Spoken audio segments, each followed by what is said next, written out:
Hello friends, welcome to my channel.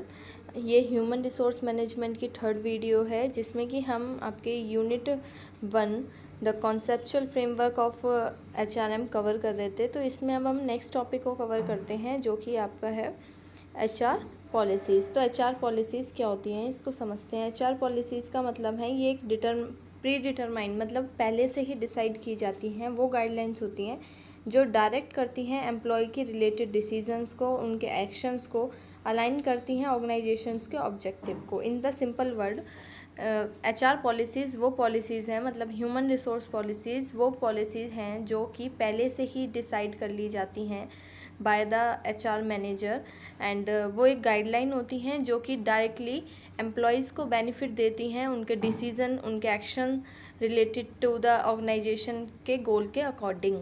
उसके बाद अब बात कर लेते हैं इसका पर्पस क्या होता है HR पॉलिसीज़ का। तो ये हेल्प करती हैं मैनेजर को हैंडल करने में एम्प्लॉयज़ के मैटर कॉन्स्टेंटली एंड फेयरली, ताकि पहले से ही गाइडलाइन फिक्स होगी तो एम्प्लॉय जो मैनेजर है वो एम्प्लॉय की जो मैटर्स हैं उनको फेयरली रिजॉल्व कर पाएंगे। सेकंड आता है आपका reflect the organisational goal and values.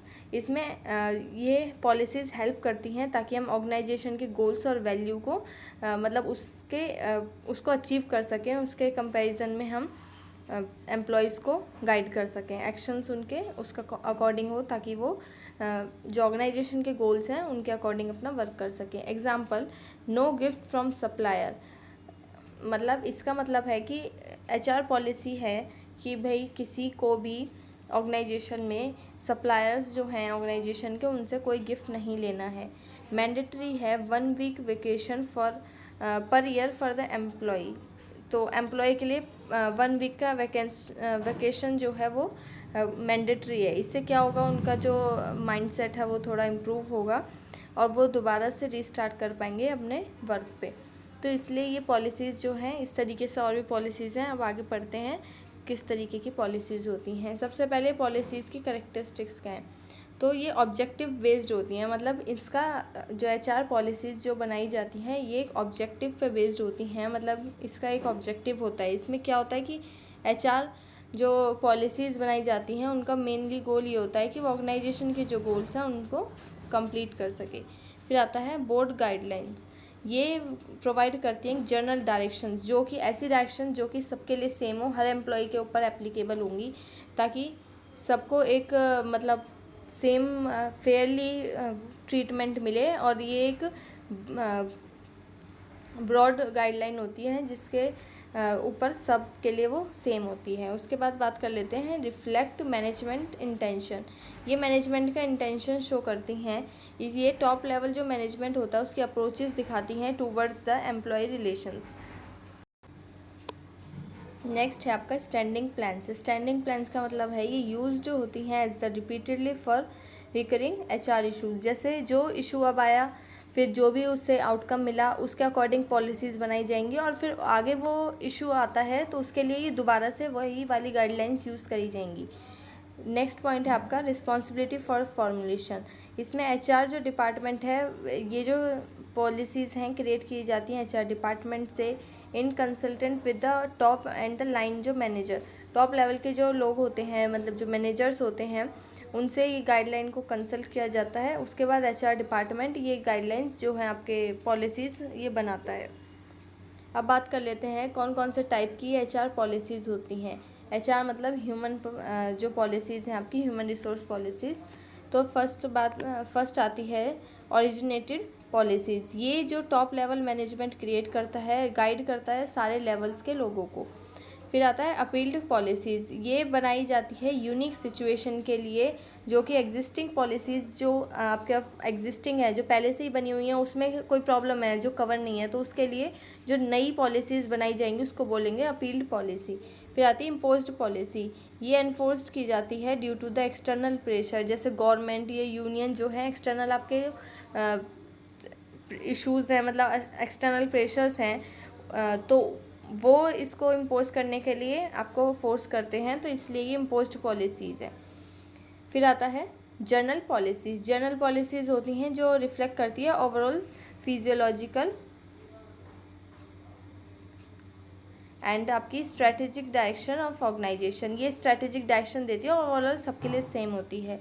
फिर आता है स्पेसिफिक पॉलिसी, ये डील करती है पर्टिकुलर एरिया जैसे हायरिंग, प्रमोशन एंड नेगोशिएशन। जो पर्टिकुलर जो एक एरिया होता है उसको ये टारगेट करती हैं, इनको कहते हैं स्पेसिफिक पॉलिसीज़। फिर आता है return and implied policy. Return और इम्प्लाइड पॉलिसी पढ़ते हैं।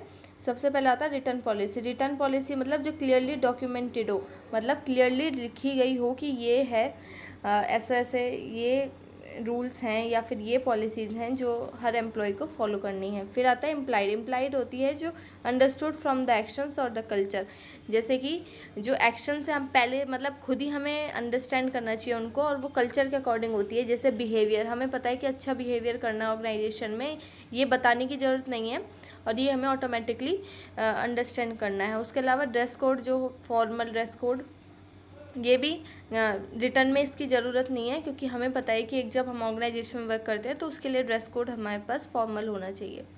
अब बात कर लेते हैं एचआर पॉलिसीज़ का क्या फ़ायदा है। तो एचआर पॉलिसीज़ का फ़ायदा है ये डेलीगेशन होता है, मतलब ये एम्पावर करती है मैनेजर को ताकि वो एक कॉन्फिडेंटली एक एक्ट कर सके विदाउट कांस्टेंट सुपरविज़न। तो एचआर पॉलिसीज़ पहले से ही आप समझिए कि पॉलिसीज़ पहले से ही लिखी होगी कि ये आपको ऐसे ये सप्लायर से गिफ्ट नहीं लेना है इस तरीके से, तो ये मैनेजर को हेल्प करेगा कि वो पहले मतलब वो बिना किसी सुपरविज़न के अपना काम कर सके। उसके बाद आता है आपकी यूनिफॉर्मिटी। यूनिफॉर्मिटी का मतलब होता है कि डिसीज़न मेकिंग सारे लेवल्स पे, जैसे सारे अलग अलग लेवल्स होते हैं तो उस पर कॉन्स्टेंट कंसिस्टेंसी बनी रहे, मतलब सबका थोड़ा जो है डिसीज़न वो सेम हो, क्योंकि गाइडलाइंस जो होंगी वो उनको गाइड करेंगी कि किस तरीके से डिसीजंस लेने हैं। तो ये यूनिफॉर्मिटी भी लेके आएगा ऑर्गेनाइजेशन में। फिर आता है बेटर कंट्रोल। जब पॉलिसीज़ एचआर पॉलिसीज़ पहले से ही होंगी तो इसका ये फ़ायदा है कि हम बेटर कंट्रोल कर पाएंगे, स्मूथ फंक्शंस हो पाएंगे और ऑर्गेनाइजेशन के गोल्स के साथ हम अलाइन कर पाएंगे। फोर्थ आता है हमारे स्टैंडर्ड ऑफ एफिशिएंसी। इसका मतलब होता है कि हम एक्ट कर पाएंगे as the benchmark to evaluate performance and the work.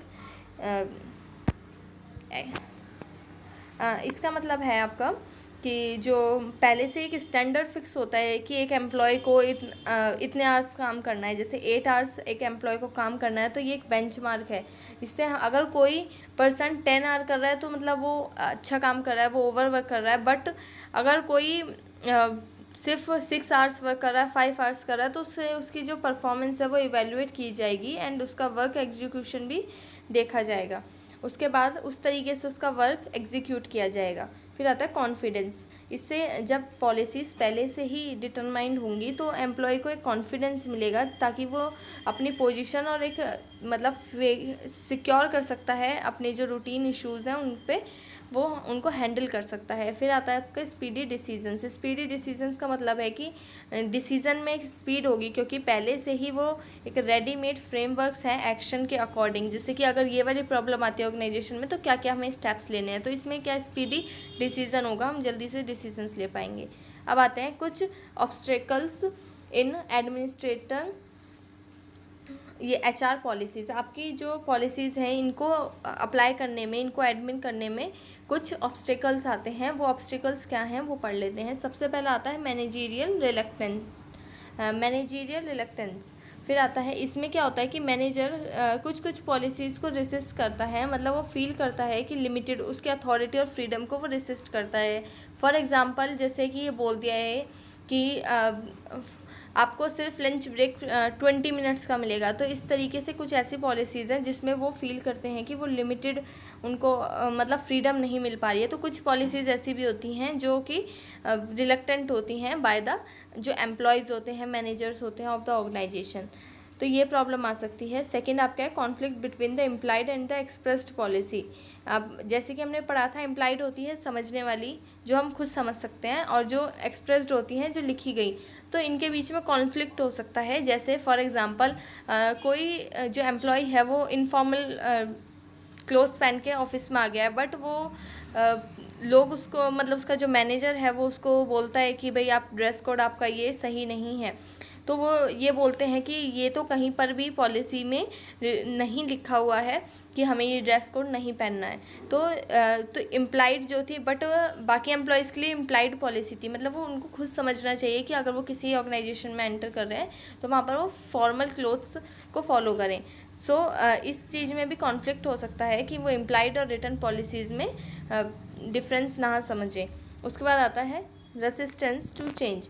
अब कुछ जो पॉलिसीज़ होती हैं ऐसी होती हैं जिनको कि रेगुलरली अपडेट करना चाहिए। फॉर एग्ज़ाम्पल पहले ऐसा होता था कि भाई 20 मिनट्स का जो लंच था वो इनफ था, या फिर 20 मिनट्स का ब्रेक जो था वो इनफ था। बट अब जो है जैसे कि तो अब जो थोड़ा ब्रेक ज़्यादा ज़रूरी है, क्योंकि जो वर्कलोड है वो एम्प्लॉयज़ के ऊपर ज़्यादा है, तो इस तरीके से उनको 30 मिनट्स वो चाहिए ब्रेक। तो उसके लिए वो पॉलिसीज़ को रेगुलरली अपग्रेड करना चाहिए, रिव्यूज़ ले लेके। अगर इस पॉलिसीज़ अपडेट नहीं होती हैं, लैक ऑफ रिव्यू होता है, तो इसका मतलब होता है कि वो रेजिस्टेंस है टू चेंज, वो रेगुलरली अपडेट नहीं हो रही हैं पॉलिसीज़, तो ये प्रॉब्लम और आ सकती है। फिर आता है पुअर कम्युनिकेशन।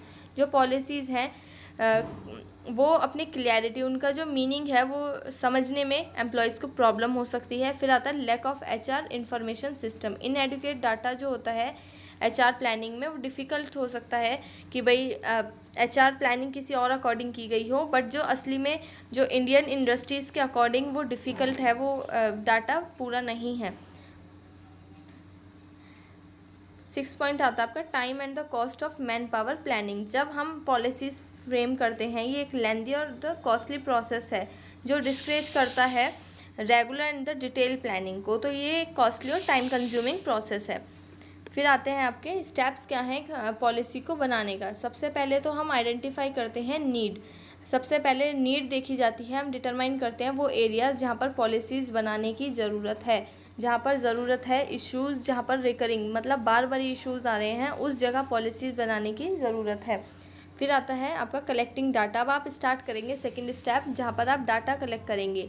इसमें आप गैदर करेंगे facts from the source like the past जो प्रैक्टिसेस हैं, कंपनी के रिकॉर्ड हैं, इंडस्ट्रीज़ जो सर्वे हैं, और जो ऑर्गेनाइजेशनल कल्चर है। इस तरीके से आप जो पहले उस इशू को सॉल्व करने के लिए जो जो स्टेप्स लिए गए थे आप उनको एनालाइज करेंगे, वो आप पास्ट प्रैक्टिसेस को देखेंगे, उनका सर्वे करेंगे, उनको रिकॉर्ड करेंगे, मतलब डाटा को कलेक्ट करेंगे। फिर आता है स्पेसिफाइंग अल्टरनेटिव्स। अब आप अल्टरनेटिव को इवेलुएट करेंगे कि कौन सा आपकी ऑर्गेनाइजेशन के गोल्स के अकॉर्डिंग है, कौन सा ऑप्शन, ये जो पॉलिसीज़ हैं आपने अलग अलग सॉल्यूशंस देखे, एक प्रॉब्लम हुई उसके अलग अलग आपने सॉल्यूशन देखे, इंडस्ट्रीज़ में सर्वे किया उसका, बट आपको कौन सा ऑप्शन ऐसा सही लग रहा है जो आपकी ऑर्गेनाइजेशन के गोल्स के अकॉर्डिंग है। तो स्पेसिफाइंग अल्टरनेटिव, सबसे पहले अपने अल्टरनेटिव्स को आप एवेलुएट करेंगे। उसके बाद आता है आपका कम्युनिकेटिंग द पॉलिसीज़। अब अपनी जो पॉलिसीज़ आपने बनाई हैं उनको शेयर करेंगे सारे लेवल्स पे, और फिर इंटरनल आपको उस पर डिस्कशन करना होगा ताकि आपको क्लियरिटी और एक्सेप्टेंस मिल सके। फिर आता है इवेल्युएटिंग द पॉलिसीज़। जब वो रेगुलरली रिव्यू होंगी पॉलिसीज़, उसके बाद मतलब जब वो इम्प्लीमेंट हो जाएंगी, तो आपको ये इंश्योर करना है कि आप उसको रेगुलरली रिव्यू करें, उसको पॉलिसीज़ को असेस करें कि वो कितनी रिलेवेंट है, कितनी इफ़ेक्टिव है, या फिर उसके अंदर कोई अपडेट की ज़रूरत है तो आप वो भी करें। अब यहाँ से हम नेक्स्ट जो हमारी यूनिट 1 का नेक्स्ट चैप्टर है आपका introduction to human resource management, ये हम नेक्स्ट वीडियो से कवर करेंगे। यहाँ तक आपको सारे टॉपिक्स अच्छे लगे हों तो इस वीडियो को लाइक करें और अपने फ्रेंड्स के साथ शेयर करें। और thank you for watching this video, and आगे की प्लेलिस्ट के लिए आप मेरे चैनल पर विज़िट कर सकते हैं। Thank you.